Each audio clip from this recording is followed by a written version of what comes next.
I took a leap of faith. I went out to LA without knowing anyone. I spent Thanksgiving, Christmas by myself. When I would leave the gym, I would remind Freddie every single day, like, remember, if Manny needs sparring, I can fight like Broner, but better. I sparred him that entire camp. I performed really well. So I did 3 camps with Manny Pacquiao, 3 different fights. Boxing gives you what you deserve, not what you want. Coming from Harlem, coming from an immigrant household, do you feel you have achieved the American dream? Not yet. Maybe I can get some work with Chito. And I was like, hell yeah. But we got in there, we sparred 6 rounds. He's a cool ass person, very humble. Representing Ecuador, I feel like it's a huge responsibility for me because there's not a lot of professional fighters with Ecuadorian roots doing it big on the big stage, like fighting in Madison Square Garden, fighting at the Barclays Center. My goal is to become world champion. Since I started, that's been like my ultimate goal. Welcome guys back to the Interlix Podcast, episode 19. Today I have the pleasure to introduce you guys to Arnold Gonzalez, a professional boxer, Ecuadorian with his roots in Harlem, New York City. And more than anything, the sparring mate of Manny Pacquiao, 16-1, and possibly is gonna be the #1 Ecuadorian boxer. So thank you for being here.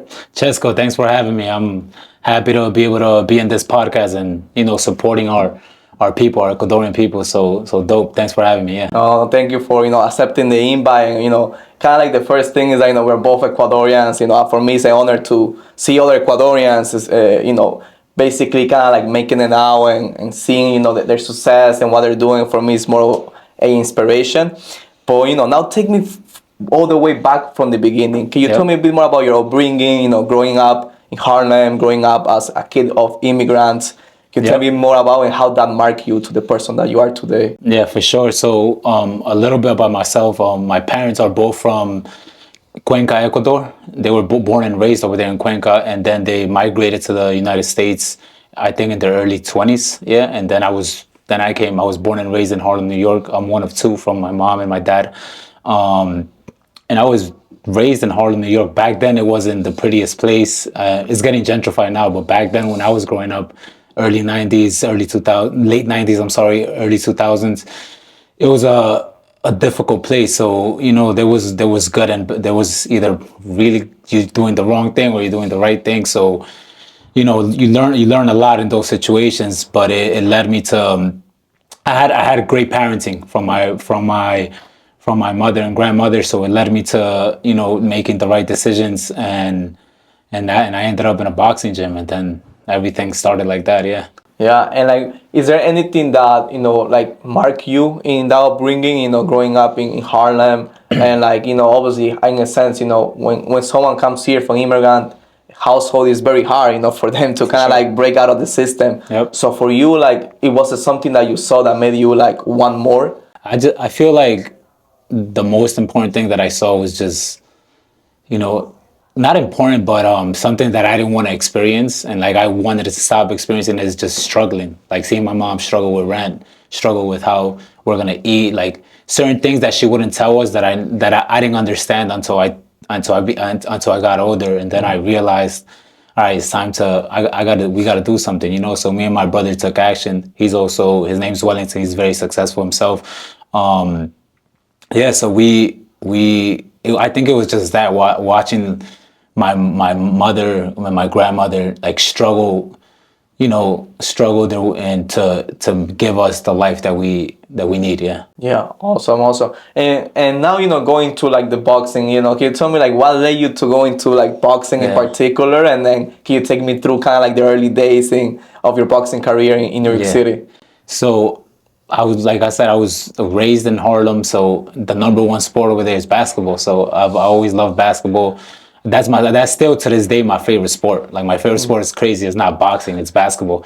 Yeah, but I never had the height. We short. Blame it on our Ecuadorian, our genetics. The Ecuadorian genetics, man. Yeah. So I never had the height, but I love basketball. I used to watch it, study it. It was back then. So I didn't have the hype, but I always wanted to be a professional athlete, because I remember watching one of the fights that caught my attention the most was when De La Hoya fought Mayweather, and that was way back when. That's when Floyd became Money Mayweather, from Pretty Boy Floyd to Money Mayweather. And I remember we were actually in I believe the Heights at my aunt's house, my uncle's house, and we were all watching it together, and everyone was watching it on the screen. and I remember how like they were all so focused on the screen that I just wanted that attention. I wanted to be like, I was like, damn, I want to be something like that. Like I want to attract attention like that, and I want to have people get together and support me in something. So, but that's how I chose boxing. I went up to a gym in called Astro Fitness on 231st. That's where I started. I started with a coach named Shadow. He's still in New York, and Dennis Milton. And then I came up in the amateur ranks and made my way to LA. Yeah. Oh wow. And then in terms of like, obviously, in terms of like boxing itself, many people try to achieve the dream of becoming a professional boxer, but not many actually achieve it. It's very hard. It's difficult. It's only like the 1% that basically are in the position that you are right now. What do you think is the reason that you were able to make it out in the boxing world? I took a leap of faith. Like a lot of people are scared to take a leap of faith. They're scared they're afraid to risk it. Like I went out to LA without knowing anyone. I went out to Los Angeles on 2018 during the holiday season. I spent Thanksgiving, Christmas by myself, my birthday, January 6th. But I was able to connect. I was able to network with people. I knew I had momentum because I had a really good run in the amateur ranks on 2017, 2018. So my name was kind of like buzzing a little bit already. Like, people knew about me. I had met Freddie Roach, Pacquiao's trainer in New York City at the gym I used to work in. I used to work on 41st and Madison at a gym called Everybody Fights.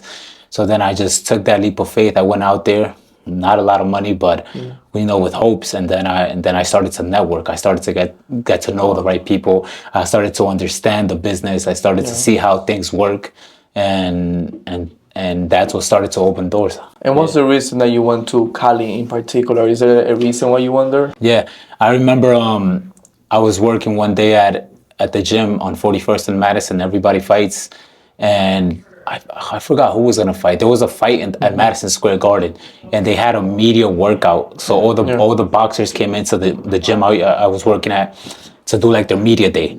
And then Freddie Roach walks in, and I remember I actually have the pictures there. I'll send it to you guys.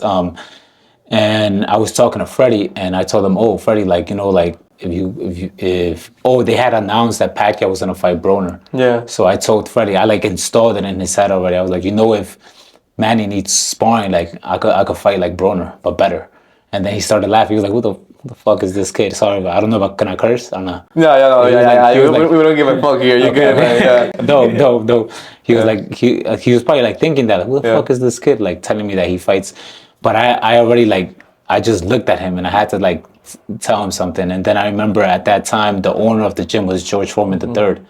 And he kind of had a connection with Freddie, reached out, and then I went on my own, and then I ran into Freddie Roach again in Los Angeles because I went to the Wildcard gym, and I told him, "Oh, remember I met you in New York?" He didn't remember me, but I was just like being, I was bothering there, and I was showing up and sparring everyone, and yeah, that's how it started. That's how like I got that idea to go to Los Angeles. Oh wow! Yeah.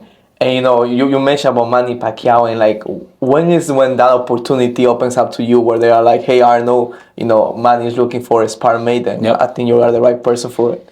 Me showing up to the gym every single day at the Wildcard gym in Los Angeles. I kept showing up. I remember it was during like Thanksgiving week. They were Marie, the lady who runs the gym. That's actually Freddie's wife now. She told me, "Oh, there's not going to be nobody at the gym because it's the holiday season." And I was like, "I don't care. I want to get the experience. I'm going to keep showing up."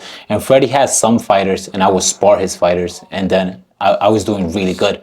Like I was holding my own. I was getting the best of them. And Freddie he basically was like, "Oh, this kid can fight. Like he's backing up what he's talking about."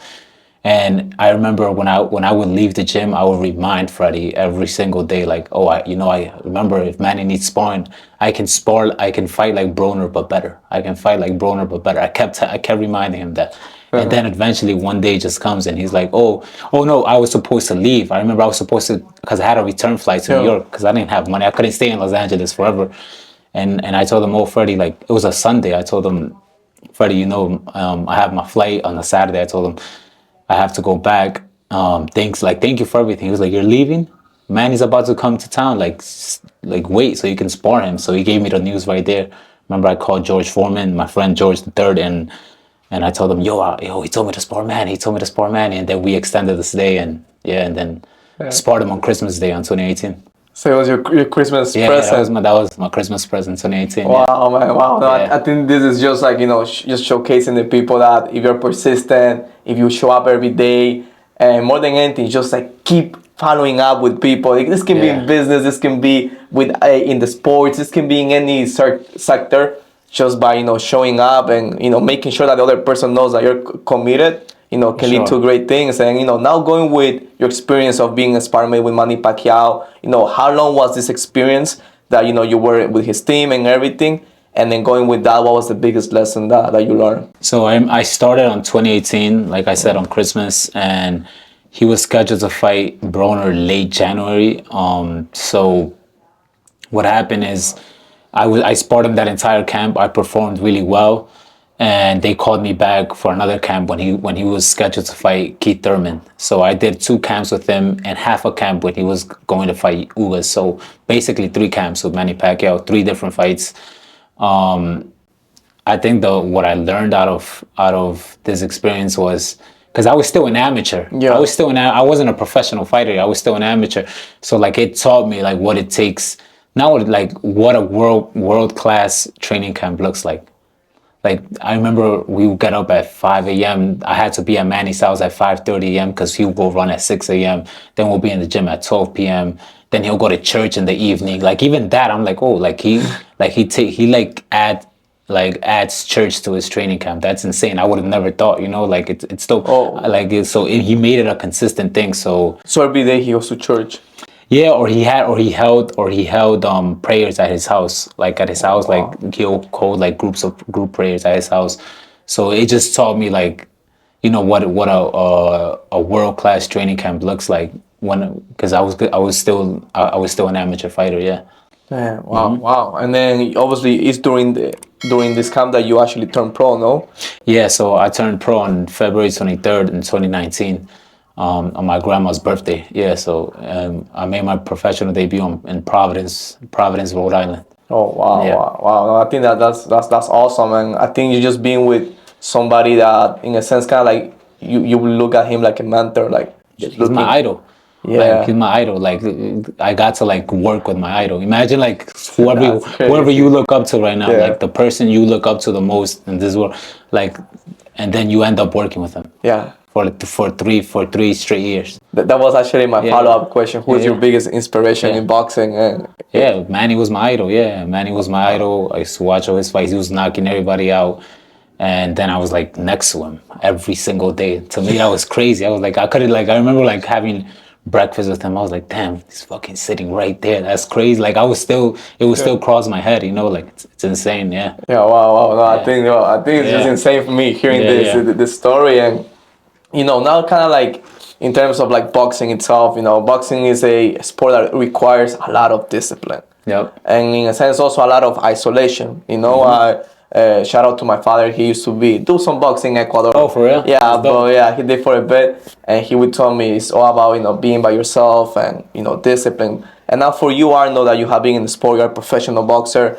What has been like the hardest part of like your boxing life and kind of like a day in the life of you when it comes to like training and preparing for a big fight? Yeah, I think the hardest part, it wasn't that difficult when I started my career, because I was so excited with like being a professional and training and all that. But as I got older, I think like the most difficult part is just being away from like my family.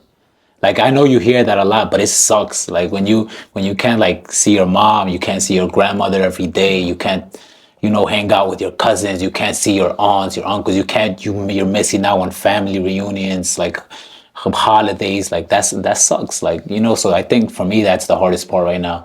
Like training, I enjoy training. I enjoy being on a strict diet. Like I love it. That's why I do it. I love it.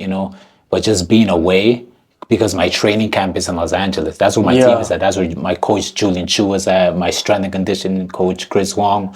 Like all the best sparring in the world is in Los Angeles. So just being away is the hard part. So Arnold, a question I have for you is that in terms of boxing, And what are your goals, and also what's your dream opponent? Nice. I like that question. My goals is to become world champion. Like I need a world title,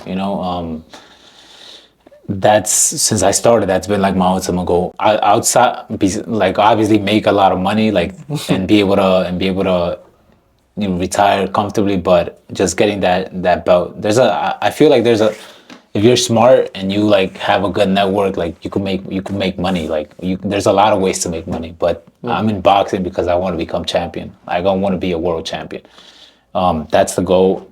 My dream opponent. Damn, there's a lot. Yeah, but if I have to choose one, Just one guy that you're like, I want to beat that guy. like a dream opponent and venue, I've always like thought about it. It'll be like Hector Macho Camacho, just because he's from the east side of Harlem, and I'm from the west side of Harlem, and like the venue will like be the Apollo Theater. That would be like sick. Yeah, that would be west awesome. of West Harlem versus East Harlem in the Apollo Theater. I think that would be dope. Yeah. Shout out to East Harlem. I play for East Harlem Pride.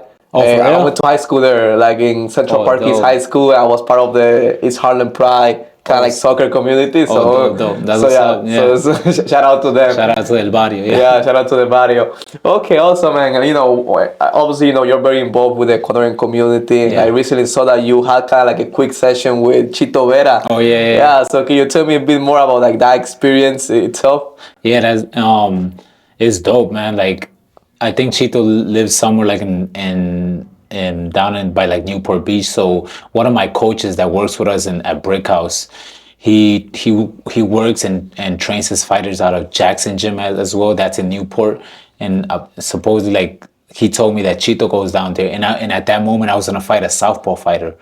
So he was like, "Oh, maybe I can get some work with Chito. Would you want?" I was like, "Hell yeah! Like let's sport Chito. That would be dope." Yeah.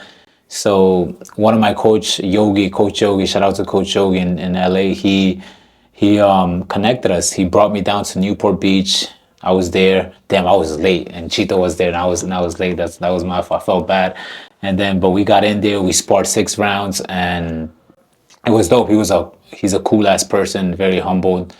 And then we kicked it from there. Then I had to leave LA, so I never got to reconnect with him. But I'm sure we'll get some more work in over there. Oh wow, yeah. That's great. Representing Ecuador. Sure. Yeah. That's like our athlete right now. That's like our main star over there, Chito. Yeah. I also really like Michael Morales. Oh yeah. He UFC fighter, right? Yeah. I never got to meet him, but I heard good things about him. Yeah, no, that's great. No, I think it's always good. It always gives me a smile, seeing all the Ecuadorians, exactly succeeding and seeing the fight. I think it's awesome, man. Now kind of like going a bit more, Interlix Podcast is kind of like a business podcast as well. So can you tell me more about the business of boxing? Oh yeah. Yeah, and like you told me how it works, and then kind of more about your own experience in this specific world. It's probably this is me being like completely honest, probably the worst business in the world. Boxing is the shadiest business you meet. Boxing itself, the sport is great, amazing, but the business, I'm sure you heard of it. It's difficult if you don't know it. So the good thing about me is that I got a really good start into the professional ranks. Why? Because I was a very successful amateur fighter towards the end of my career. I had a lot of momentum, so I attracted a lot of attention. That's what you need to become a successful professional fighter. You get opportunities that a normal professional fighter won't get. Yeah. And also I had Pacquiao's backing. Like I was just fresh off of sparring Manny Pacquiao 2 times, for the Broner fight. So all the promoters were like looking at me. They were like, "Oh, who is this guy? So I started off my career fighting made my debut at Providence, and I got paid for that. And then I still fought 4 times straight at the Barclays Center. I got paid for all those fights. And it's funny, you probably don't know this. A lot of fighters don't get paid for their fights when they start off. Even if you're a pro. Even if you're a pro, they do not. They make zero money. They don't make any money. It's more like of an investment. Yeah. Because they're trying to get going. One, because not a lot of people know them. They don't have like the amateur background, so they want to like invest in themselves to eventually get called for a big fight, you know, and make a lot of money. So on my side, I was able to because I took that leap of faith going to LA, meeting Pacquiao, meeting the right people, meeting Sean Gibbons. Shout out to Sean. He's the president of MP Promotions. They put me in certain situations where I was able to make money in my training camps. I was able to make money on my fights, and then as I was taking these fights, I learned the business. I was like, oh, I know how to. I met matchmakers, I met promoters from PBC. I networked in training camps with all the matchmakers and managers from Top Rank. So I was able to negotiate everything myself. Then I fought and then I was able to. I understood how they make money, and then I took that idea and I actually went to Ecuador and I promoted my own show in Cuenca at the Jefferson Perez Coliseo. Like instead of having a promoter make me fight, I was like, all right, I'm the promoter, and I'm gonna pay myself to fight. And I put on my own event out there with everything from ticket sales, from sponsorships, from food, like selling food at the venue. It was all like me and like obviously I have a friend who helps me out with it. He's also a promoter, Daniel Cadena. He has Capital Box in Ecuador. So we like brainstormed and did it all together, and we brought the first boxing event I think it was like 50, 60 years to Cuenca, to the Coliseo Jefferson Perez, a title, like a WBC match. And then I just understood it, and I never needed a manager. I never needed a manager or agent. And I have great backing from like sponsors that I've met while I was doing personal training in New York City early in my career as an amateur. Like I met great people who are CEOs of companies, who are doing their own businesses, and they like back me up with sponsorships. And I have great family. They support me however they can, So I don't consider myself like a fighter that's alone, because I have a great community behind me. I'm not signed to any manager. No promoter has any percentage over me. Like if I go and they call me for a fight in Saudi Arabia for $5 million, I don't give nobody my percentage. I keep the $5 million for myself, Obviously my coach who's putting in work, we'll split that, a percentage for them. But as far as a manager, like who normally takes 15-20% from you, I don't have that. I understand where how this works, so I don't need it. And I saw that you were self-managed. That's the reason I asked that. And in terms of people watching this is kind of like the first time them like learning about boxing. And when it comes to in the sense of like a boxer, they typically get paid out if they go into a fight and they win the fight. Can you tell me more about like that sense in terms of business? So how it works? What happens is you sign a contract before you fight, and you get paid whatever they're paying you, whether you win, lose, get knocked out in a second. You already signed the contract. This is your purse. You're fighting on this certain date against this certain opponent, and this is your purse. So you get paid no matter what, like win, lose, draw. But obviously, if you lose, your value as a fighter goes down. If you win, your value keeps going up, and then you become more attractive to promoters who want to offer certain spots. Interesting. And a question I had for you, Arnold, coming from Harlem, coming from an immigrant household, do you feel you have achieved the American dream? Not yet. I feel like I'm not where I want to be, and I'm not doing bad, but I feel like I pictured like being at this stage of my life already a little bit different, but shit happens, like nothing goes as planned. So I don't think I've achieved the American dream. It depends like what you consider the American dream. Like I feel like I've achieved like happiness, like being blessed. That's what I've achieved because I'm healthy. My grandmother just turned 80 years old. She's extremely healthy. She looks like she's 50. And my mom just had her birthday like 2 days ago, March 4th, like 3-4 days ago. She's super healthy. My family's healthy. Like to me, that's achieving, being blessed. So the dream, it's coming, you know. It's getting better. Yeah. It's getting better. Like, and so, and now I'm not where I want to be. That's what I Yeah. want to say. I'm not where I want to be. I'm working towards it still. You're Like, in the- I'm still in the process of getting there. You know, Getting there. of Okay. getting there. Yeah. Oh, awesome, man. Yeah. And you know, when it comes to your record, you know, 16-1 is a very impressive record. Yep. Obviously, you know, you're going to keep, you know, getting better and better. For sure. And you know, you probably went through a very, you know, crazy journey. And I wanted to, you know, always touch base with this. You know, it doesn't matter if you're an entrepreneur or a professional athlete. You know, there's highs and lows. And for you, Arnold, what was like the toughest part for you in your boxing career, and how were you able to overcome that? The toughest part in my boxing career. Or like where you were like the lowest point, you were like, okay, I think I'm gonna throw the towel. Yeah. Or you were like, nah, let's keep going. It's crazy. Like, I haven't had like one of those moments in my professional career, but I had it in my amateur career. Yeah. Back in, I think it was like 2013 or something like that. I lost like, I was still like new. I was still like a rookie, but I lost in the second round of the New York Golden Gloves. And I remember like I like cried. And I was like, man, I don't want to do this shit anymore. Like, I want to give it up. Like, I just lost. I didn't win the Golden Gloves. And I think highly of myself, so I don't like losing. So like, none of us like losing. And I remember I was like, I'm gonna hang it up from here. But after a week, I was back in the boxing gym. Yeah, I was back in the boxing gym. Yeah, I think that was like my lowest moment in my boxing career. I feel like in my pro career, that never crossed my mind. Even when I took like my first loss, I never crossed my mind to give up. You know, it never crossed my mind. Yeah, there's no plan B. Yeah, and when it comes to your first loss, I know like that happened, you know, kind of in a sense recently. Like, how was that? You know, obviously, you know, having a clean record and then that, you know, hitting you, and what was your kind of like your thoughts that you had in your mind, and now what you were doing, you know, to kind of like keep going? Yeah, I learned a lot. You know, not only like in the boxing match, just first of all, I got cut. I got like it was like 12, 13 stitches on the first round.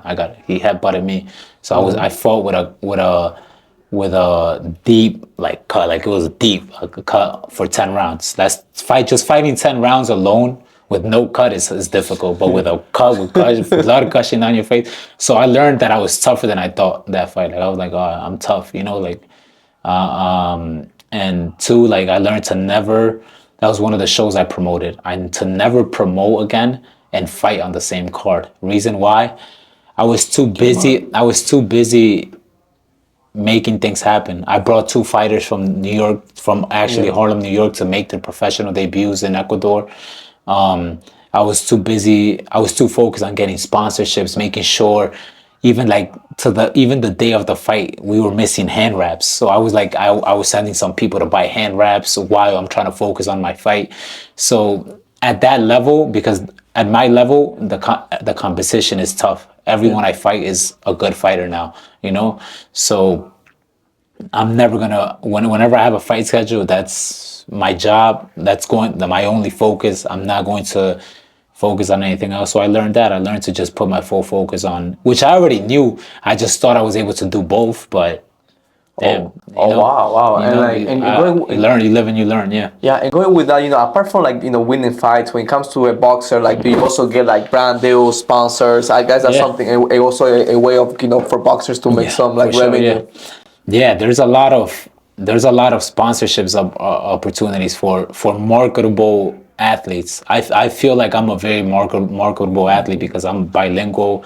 I speak English very fluently, Spanish very fluently. You know, I'm from one of the biggest markets, New York City, and I live in LA, another big market, Los Angeles. I have a whole country behind me, Ecuador. So the only downside about me, I feel like I don't put too much time into social media because I'm such a present guy. Like, I like to enjoy what's in front of me at the moment. I don't like to, you know, like, go out there and post things for clout. I just never, I think that's a Harlem thing. And like, I never like try to like go kiss nobody's ass for like an opportunity or anything like that. But I need to change that. Not kissing people's ass, but like putting myself out there more, you know? Yeah. Luckily for me, like, I'm blessed to have the support I have. Like I have certain great sponsors behind me already. But that's just me from being in the real life world, from talking to these people, from going to events and meeting people and telling them what I do and my vision and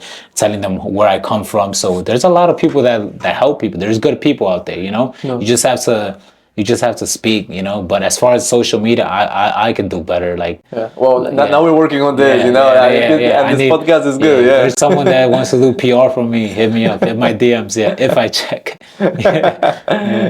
No, I think that's great. And you know, talking about kind of, you said like you're representing a whole country, Ecuador. How important for you is the Ecuadorian community? Oh, it's my roots, man. Like that's why the reason I look the way I look, you know, like I have the strength that I have because, you know, my like I said, my mom and my father specifically from Cuenca, my grandmother's from Cuenca. So it's like representing Ecuador I feel like it's a huge responsibility for me because there's not a lot of professional fighters from Ecuador with Ecuadorian roots doing it big on the big stage, you know, like fighting in Madison Square Garden, fighting at the Barclays Center, and also me just traveling back to the motherland, traveling to Quito, to Cuenca, to Guayaquil. I'm able to see the fighters out there. Yo, there's talent. Like the talent is insane out there. Like there's really good fighters out there. The only thing, there's no support, you know, there's no support. So there's no backing into like the sports, specifically boxing. So whenever I go back there, I feel like I don't know if I'm wrong, but I feel like I give these kids hope. Like they when they see me, they smile. They want to go out running with me. They want to train with me, and they want to keep on staying on that right path, because you know Ecuador is a tough country. So right now is a tough country. So there's a lot of bad to be done over there. But whenever I go back and I go visit a gym out there, the kids, they light up and they're like, damn, like now I feel like I'm like doing a little bit of a change by just showing up and talking to them and training with them, you know. As Ecuadorian, also from Cuenca, I'm very proud of like the work that you have been doing, and I think anybody that you know that loves boxing is also proud of what you're doing for the Ecuadorian community and how you are like representing us. And you know, I love your shorts. Harlem, Ecuador, man. I love it. Yeah. Oh, even from back, I had like some people tell me, "Oh, you just doing it for like Ecuadorian people." Like tell me, like, "Oh, you're just doing it for clout, because you want to be known in Ecuador." But if you go back to like my amateur days when I wasn't getting paid no money,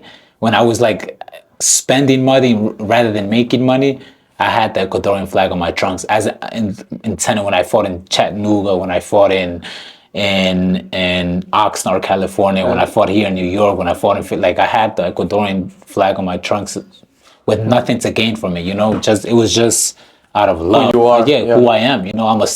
And also that, like when it comes to boxing, like when going back to like the business, I feel like the good people and the honest people and the people who have integrity and have a backbone, like will get the opportunity, because they don't hurt the next person to get an opportunity. And I feel like I've always done that. If anything, like I've stepped down for on certain opportunities to give the next, like a teammate or the next person, an opportunity for him to grow, you know. So and I don't even think of it as a loss. I think of it, oh, God is gonna bless me later, you know. God is gonna bless me later, yeah. So Arnold, you know, as we're finishing like the podcast itself, you know, I wanted to ask you, like, if you know any kid is watching this, maybe like a boxer, someone that's wanna become a professional boxer, or even just a kid in Harlem or in Washington Heights, you know, that comes from immigrant household that wants to make it out, what advice would you give them, and why? When it comes specifically to boxing, just the business of boxing, don't do it if you're not all in. Like, this is one of those sports that if you're not fully committed into it, like if you don't basically give up the fun in your life, you know, the experiences that you're supposed to have as a kid, you're gonna have to give that up. You know, you're gonna have to give up some holidays, and you're going to have to give up a lot of what most people call fun moments. You're gonna have to give all that up if you want to be a successful professional boxer, because this is a very greedy sport. Boxing gives you what you deserve, not what you want. So whatever you put into it, like, that's what you're gonna get back. And for any kid that's, you know, in the hood, any hood, not just Harlem, any hood, you know, it's simple, but it is not. It's crazy. There's good and bad. You know what's good. We all know what's a good path. We all know what's a bad path. Listen to the people that love you. There's someone out there that cares for you. Listen to them, because they're gonna tell you what you need to hear.